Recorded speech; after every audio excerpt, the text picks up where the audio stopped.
Welcome to the channel if it's your first time here, and welcome back if it's not. Now in today's Fix It Friday, we're going to be looking at this. And this is my Nintendo 64. And we've actually seen this in a previous video where I had to repair the power supply. And that was all that was wrong with the console. It was actually pretty good and had no issues. But physically though, it does have a few small issues. The case is very well loved, I shall say, and not so well loved on the side here. So I thought I would pick up one of these from AliExpress, which is a full replacement shell for it. Now this replacement shell worked out at around about £35. I'll make sure there's a link to it in the video description. I thought, well, if I'm replacing the shell and having to take pretty much the entire console out of here, I could maybe enhance the console as well, because I don't know if you remember, but the video output from the Nintendo 64 is horrid. It's really bad. It's slightly better if you use an S-video cable, but it's still not very good. And because this is a UK version of the Nintendo 64, you can't actually mod it to do RGB out. The American versions, you can. There's a very good RGB mod, and you can actually have RGB out through the standard video connector. But you can't do that with a UK one. So what you can do with the UK one is install one of these. Again, I picked it up from AliExpress.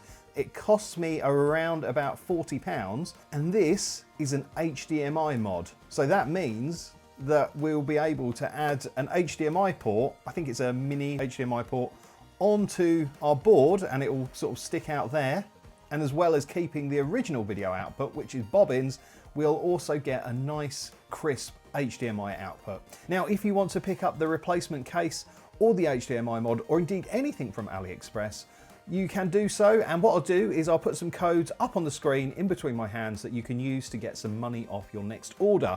Now, just remember, because I can't update videos once they've been released onto YouTube, these codes may have expired by the time you're watching this video, and if that's the case, then what I'll do is I'll make sure there's some in the video description that will still be valid when you're watching. First job really is to get inside here and have a little look at what we've got and what we need to do. Now, I'll try and make this video for both kinds of people, those who are doing just a replacement shell kit, and also those who are wanting to do the HDMI mod. This console does have a lot of screws to undo, especially if you're doing the full taking out the board and doing the mod on it. And also doing the mod on the board is quite small and fiddly, so you really need either a very good magnifying setup or a microscope like I've got, because there's a lot of fiddly connections to do, and that will really help you. So I think what we'll do first is we need to start dismantling this. So let's get out the grey mat and do that. Now the replacement case, which we'll look at in more detail later, actually comes with the screwdrivers you need to open this up, but I'll get those out of there in a bit. So if we flip this over, on the back of the Nintendo 64, we just got to remove these 6 screws.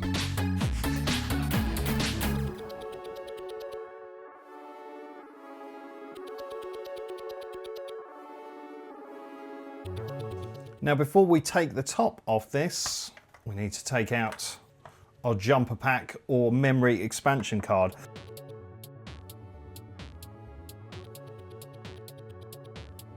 Right, so in theory, we should just be able to lift this up. Our theory is correct. A lot of the replacement cases, they don't have the Nintendo logo here that's stamped in. I think they just have the sort of oval shape with no logo. But they do come with a replacement sticker, so it's not all bad, I guess. If you are just doing the replacement case mod, then your life is a little bit easier at this point, because you only need to remove these 12 screws, and they're essentially the screws that are holding this board into the bottom half of the case, and you can just pull it out with all the heat sinks and everything still attached in position, ready to plop it into your new case. Now, obviously, I'm not doing that, so I've got a lot more screws to remove. Yeah, so I've got to remove these 28 screws. I think some of them are quite different, so I've got to try and keep a good track of them. Well, let's get on with it. So while I'm doing this, let's shout out my channel members. Now, channel members have gone one step above subscribing to my channel, which is completely free, and they have provided a small monthly donation to help support it. If you want to become a channel member, you can join either on Facebook, Patreon or YouTube.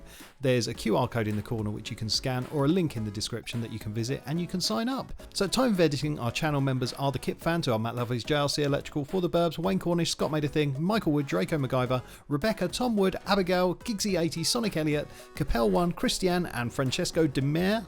Then we have got the Kip Early Birds, who are Tim Salt, Sorcerer Stan, Mark C, Rob Lynn and Will Bennett. And oh my god, there's so many people to love here. They are the Kip lovers, and they are Bella Webster, Stestixpix, Lawrence, Scott Kendall, Props Retrofix, Coaster Chelsea, DD Media Production, J Russell Retro Gaming, Lee Benz, Ann and David Hughes, Danielle Adele and James and Danny. Then right at the top here we've got the nuttiest people in the land. They are my Kip nutters, and they are Becky Boobar and Alan Green. Thank you Becky and Alan for your top support, and thank you to my other channel members no matter what level you're at. Anyway, let's get on with it. People complain about the PlayStation 5, but that feels like a lot of screws for an older console. But I think a lot of it is because this doesn't actually have any fans or anything like that. This sort of uses this big kind of heat sink here, and yeah, it sort of dissipates the heat through that way. There might be some heat pads on the chips that we could replace as well, but we'll get to that. Right, so let's try and strip this down a little bit.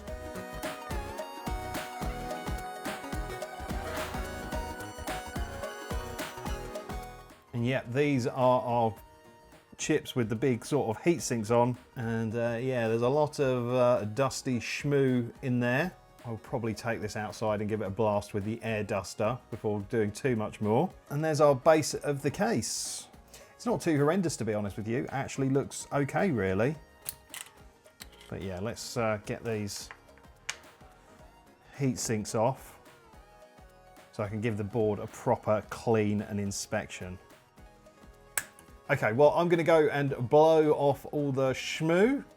So there we go. I've just given it a little bit of a clean with the air duster, and that looks a lot better. There was a lot of schmoo stuck to it. So I guess we should look at the HDMI Mod kit that we're installing in a little bit more detail.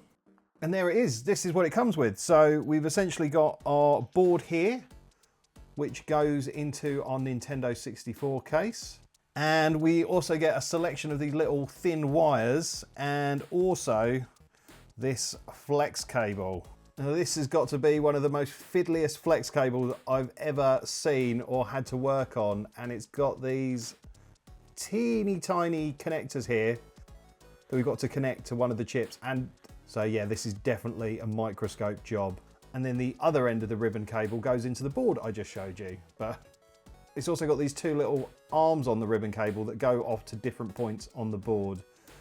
I have seen people have issue with these snapping, so they are very, very delicate, and you've got to handle this ribbon cable super gently. But if you do snap them, there are some solder points on here that tie up with these. So you could solder a wire to these solder points on here if you do break these.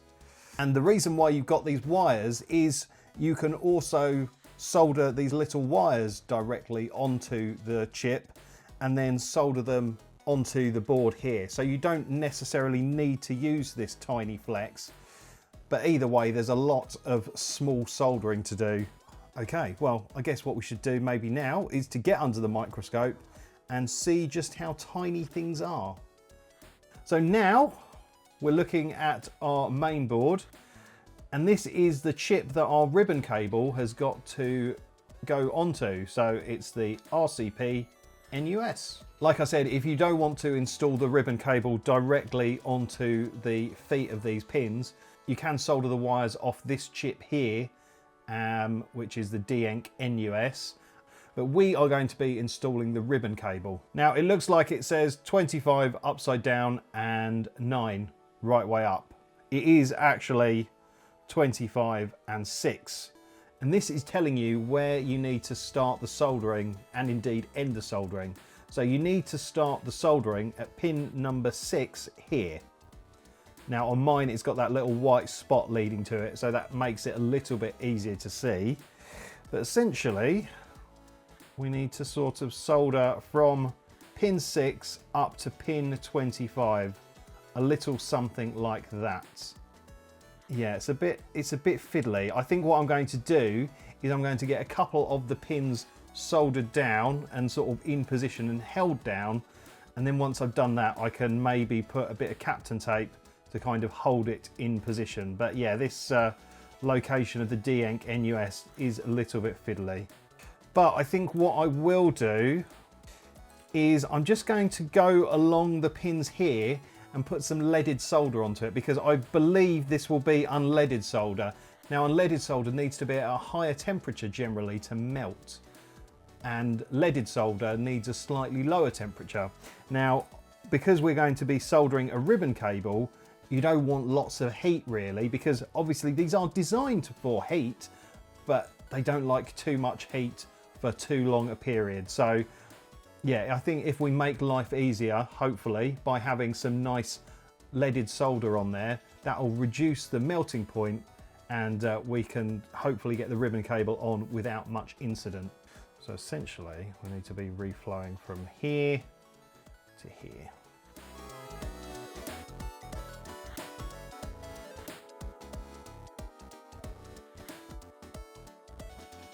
Wonder if it's sensible just to sort of tin these a little bit.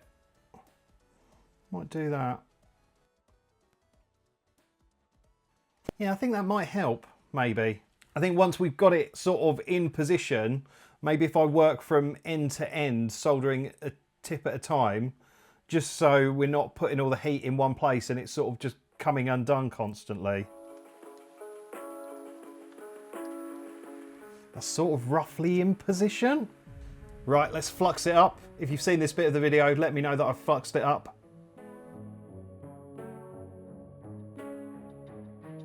I'm just doing it and sort of cleaning my tip as I go. It's always good to clean your tip. Just try not to put any heat for too long in the same place.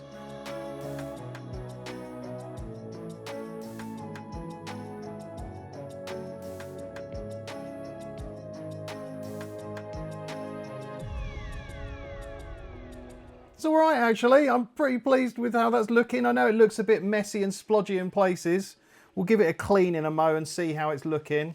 I think also what I'm going to do is I'm just going to get a bit of Kapton tape and just hold it down there.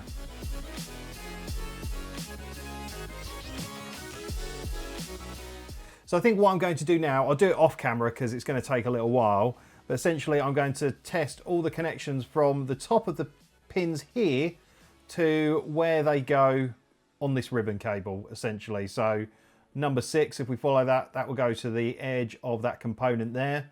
So if I get continuity from this here to there, we know that it's all good. Now, if you don't know what continuity test is, it basically makes sure that you're getting signal from one point to another. If I join our two leads together, I get a beep. So essentially we need to hear a beep between number 6 and there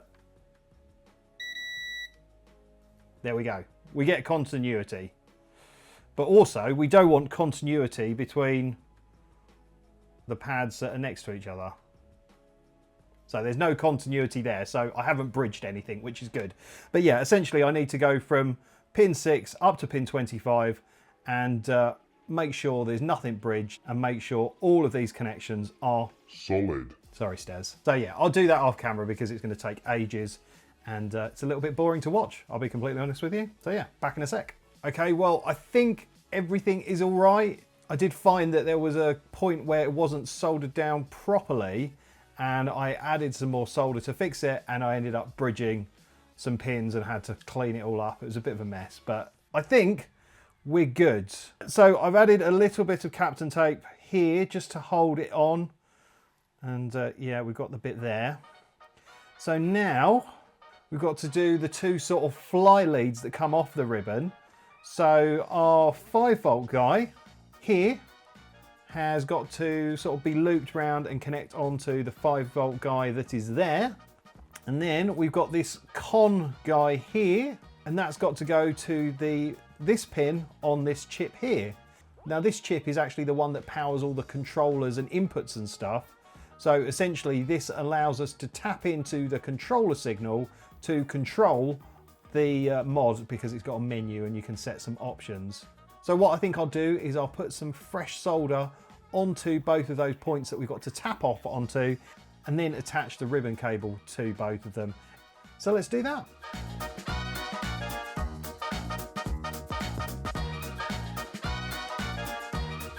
There we go. So that is, in theory, all our soldering done. Well, because we need to start putting stuff back into the case, I guess we should look at our case that we've got. Now, it does have this little sort of flappy guy on the side here. I think this is our replacement Nintendo 64 sticker for the front of it. I have heard some people say that replacement cases come with sort of often a bit rubbish stickers. See what this one looks like. Oh, I'm pleasantly surprised. That's actually really nice. That's a good quality. So let's see what we get in our case. I mean, it would be amazing if these cases were modded for the HDMI port, but I don't think they are. Okay, so we've got the main shell there. And then at the bottom, a little bit hard to see, there we go. We've got some extra bits and bobs. So we've got a game bit screwdriver. Got a sort of cross-headed screwdriver. And then we've got a slightly smaller cross-headed screwdriver. And here is our replacement shell. Actually pretty pleased with that. Yeah, that looks nice. Let's open it up. So we've got another bag with some bits in. So I think these are our buttons and covers and things like that. I think I'm going to leave those in there until we actually start putting them onto the shell. But in the first instance, we need to look at how our board is going to fit into the shell. So essentially, our board is going to be sitting here and down there like that. Now, I think on some of the cases, you may need to trim this guy here. I reckon this case is maybe sort of built with the mod in mind. So yeah, we don't need to do anything. But what we do need is to cut a slot in the plastic about here that our little HDMI or mini HDMI connector can go into. So I'm just going to sort of put a little mark with a craft knife in there so I know the sort of width of it. Yeah, it's a little bit hard to see, but I've essentially made just two little marks so I know roughly where to cut. It's just going to be one of those things where you sort of have to remove a little bit and then test fit it and remove a bit more and just keep on going like that. So I'm going to do that off camera because there's going to be, I might have to take it outside to do, there's going to be bits of plastic flying around everywhere. So yeah, let's get that cut out and come back in a second. There we go. I took out a little bit more than perhaps I should have done, and I was a little wayward with the knife there, but yeah. So we just need to test fit it. I'm going to put this adapter that makes it into a full-size HDMI connector in while it's out of the case, just so I can secure it properly. And then I'm just going to take the adhesive strip off the back here. And then yeah, it's just a case of sort of slotting it into position. There we go. Right, so we need to transplant these guys from our old case into our new one. Ooh. Lovely stuff.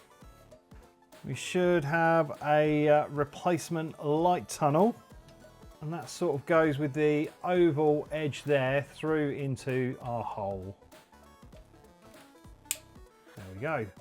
So that will basically take the light from the LED and put it through the hole in the front.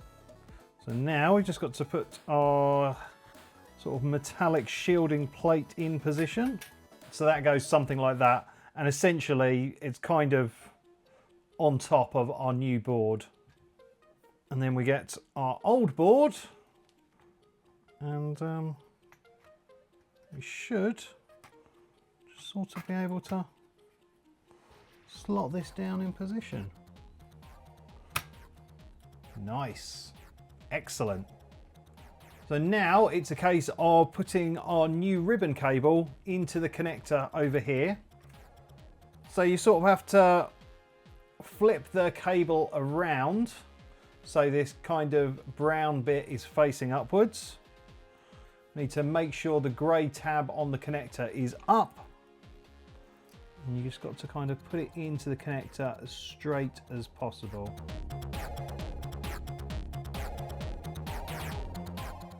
Didn't put like an actual crushed fold in, but yeah, I've just given it a little tweak. And that should be good. Okay, so this next step is entirely optional, but I'm going to replace the thermal pads that were on our chips originally. I'm pretty certain, I did a little measurement with my caliper, that this thermal pad is 1mm thick. So somewhere I have some 1mm thick thermal pads. So I'm going to cut those roughly to shape. So there we go. A nice new thermal pad on there. And then back onto the chip. I'll just do the other two quickly.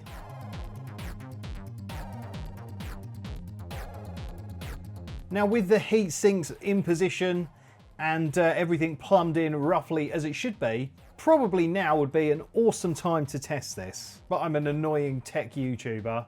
I think it's going to be okay. I think it's going to be okay. I think it's going to be okay. I've double checked my working. I've made sure there's no bridge connections on the mini flex cable. So I hope it doesn't come to bite me in the arse, but yeah, I feel pretty confident with this so far.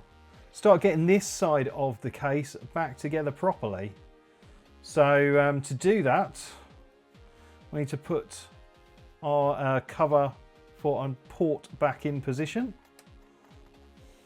And there you go, you can sort of see our original port and our new HDMI port.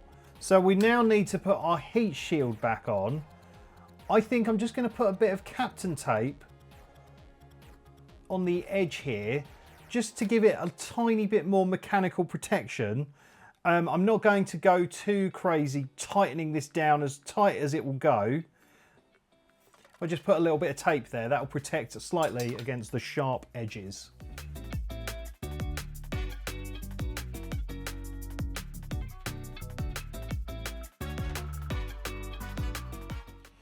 Now I'm going to use a bigger screwdriver to put these screws in, especially where I'm screwing into the new case, because there's no threads in the case at the moment. So essentially you're screwing into new plastic, and it's sometimes just a little bit more helpful to have that extra bit of torque that a larger screwdriver offers when you're screwing into new plastic.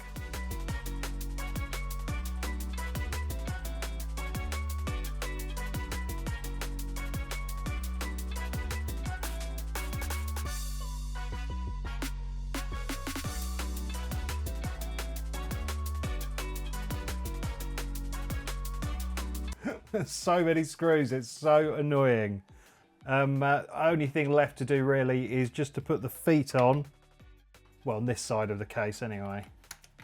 Cool, so essentially the base of the case is all together. Well, we need to turn our attention to the top of the case now, and we need to pop in our reset button and also our power button.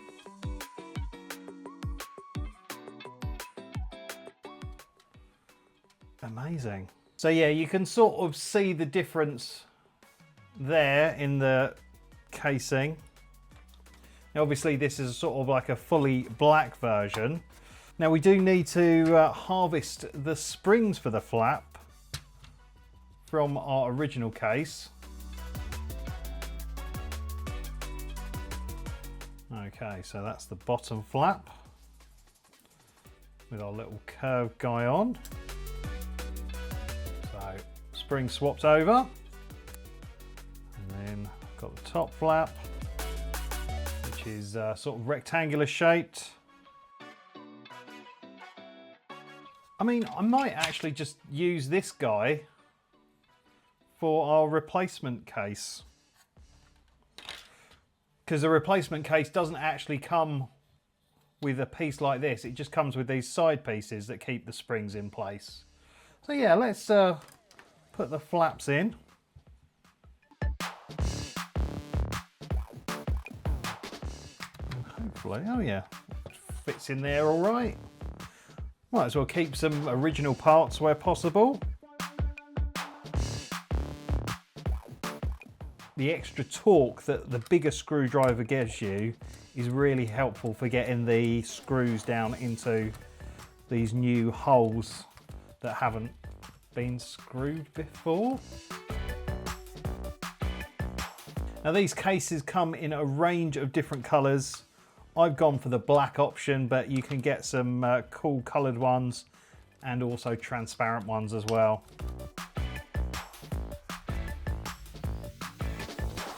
Lovely. And our memory expansion cover goes there. Nice. Oh yeah, we need to finish it off with the sticker.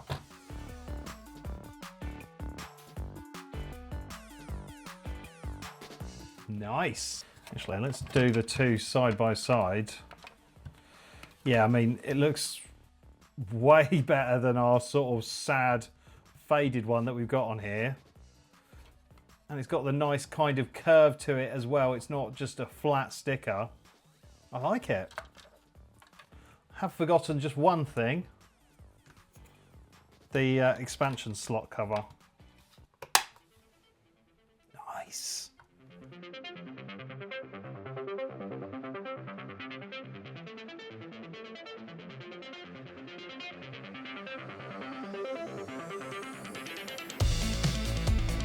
Well, does it work? That is the question. Well, I think I need to tidy my desk. Let's get back to the orange mat and let's test this out. So let's do that. There we go, all done. And I am really pleased with how this looks. It looks like a black Nintendo 64. Yeah, I mean, I'm slightly annoyed I was a bit overzealous with the cutting, but what can you do? What can you do? It's the first time I've ever installed one of these, and I think the result speaks for itself. Well, it speaks for itself visually, but we need to test it first. I very, very nearly forgot to put the expansion pack back in, because if you don't put the expansion pack in, the console literally does nothing apart from show a red light. Put in our summer 64 cart. Again, I got this from AliExpress. I really love it. The only problem is if you're playing PAL games on an NTSC console or vice versa, they do actually play and run, but the sound is off because essentially these have a crystal in for whatever region that they're designed to work in. So it does bypass the sort of region control, but because it doesn't have the right crystal for the right console, if you're playing the wrong region games, it doesn't work properly. Well, they work, they just sort of out of time. The music's a bit wonky, and I think there's skipped frames and stuff like that. So really, you can play the games, but just don't expect them to play well. But there's loads of PAL games on this and NTSC games, so if you're in that region, it's all good. Right, so let's put that in. Right, I've got the capture software running so you can see exactly what it looks like. Let's turn this on and see what it does. 1, 2, 3. Let's cut some of cartridge flash. Yes! Boom! Oh wow, it works. That is so good. Do we have sound? Let me just move up and down on the menu. Yes, we have sound. It's doing the little bibbity bib bib bib bib bibs. Excellent. Right, okay, well, let's go. It's got to be Super Mario 64. I love how quick the games load on the summer cart. It's amazing. It's me, Mario. That is so cool. Hello. Oh, that is awesome. That is so good. That looks great. I mean, you've got to remember this is an old console, so the resolution isn't very high in the first place. But that looks so much better than it did before. Oh, I am buzzing. I'm so happy. That has worked really well. You've got the glorious stereo sound as well.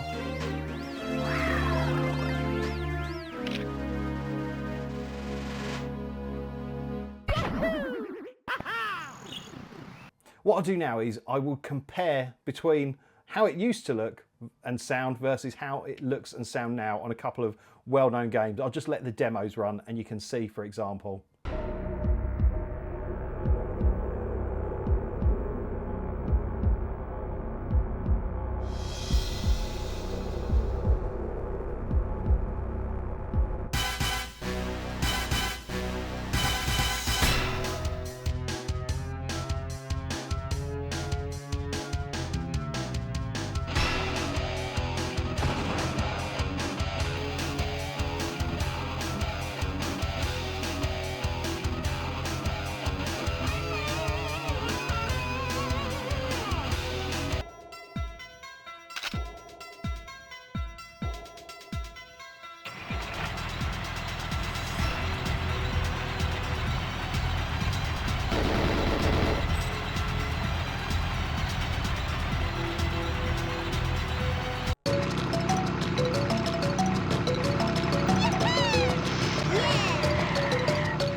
Right, there is a menu that you can get in to change a limited amount of settings, and I think you access it by pressing A, B and start for 1 second and then releasing them. 1. Oh, didn't do that right. 1. 1 potato. Oh.